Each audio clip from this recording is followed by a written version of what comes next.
बिस्मिल्लाहिर्रहमानिर्रहीम। अस्सलाम वालेकुम। कैसे हैं आप सब? Welcome back to my channel. तो जी आज मैं बना रही हूँ, ये ना तो लोडेड फ्राइज़ हैं ना ही कुछ इस तरह का है। बस अब्दुल्ला के बाबा का दिल कर रहा था, चीज़ लेके आए हुए थे, तो उसको बस उनका था कि कोई ना कोई चीज़ बना के दो।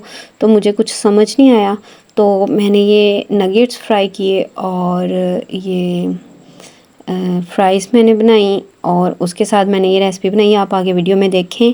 तो सबसे पहले जी, ये जो चीज़ है ये मोज़रेला और चेडर चीज़ होती है, श्रेडिड की हुई, ये मैंने ली है, जो कि मुझे बिल्कुल भी अच्छी नहीं लगी, अनसॉल्टेड थी। तो इस वजह से मैंने ना, इतनी मुझे पसंद नहीं आई, ख़ास नहीं लगी। तो यहाँ पे मैंने नगेट्स फ्राई किए हैं, उनको मैंने छोटे छोटे पीसेस में, ये देखें, कट किया है।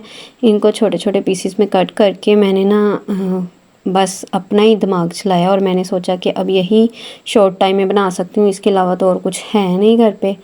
तो इस वजह से आप भी बच्चों को बना के दें। ये मज़े के बने थे, बहुत ही मज़े के बने थे, मतलब कि नॉर्मल स्नैक टाइम हो जाता है ये।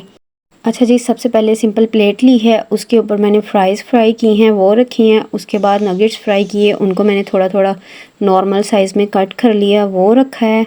उसके बाद जी इस पे जाएगी चिली सॉस, सोया सॉस और विनीगर।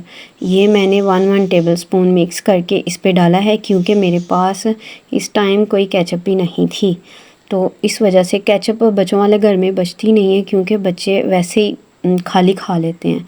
तो उसके बाद जी ये मैंने इसके ऊपर चीज़ डाल दी है, और इसको चीज़ डालने के बाद मैंने 2.5 से 3 मिनट नॉर्मल ओवन में मैंने इसको ना चीज़ मेल्ट होने तक पकाया था, क्योंकि बाकी सारी चीज़ें तो कुक्ड थी, बस हमने चीज़ ही मेल्ट करनी थी, यही मकसद था। तो 2 से 2.5 मिनट में वो बहुत अच्छी तरह से चीज़ मेल्ट हो जाती है।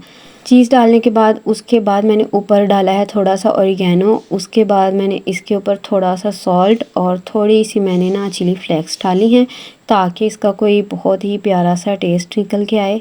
तो ये आप बच्चों को लंच बॉक्स में भी दे सकते हैं। ये बच्चों की तो फेवरेट ही रेसिपी बन गई थी। और ये देखें जी, यहाँ पे इसको मैंने 2 से 2.5 मिनट लगाया है ओवन में, तो चीज़ मेल्ट हो गई है और ये बहुत मज़ेदार बनी थी। आई होप आपको ये आइडिया अच्छा लगा होगा। अगर आप लोडेड फ्राइज़ खाते हैं, आपको पसंद है, तो आप एक बार ज़रूर ट्राई कीजिएगा। इंशाल्लाह बहुत जल्द एक नई वीडियो के साथ आऊँगी। तब तक के लिए अपना ढेर सारा ख्याल रखें और मुझे भी दुआ में याद रखें। अल्लाह हाफिज़।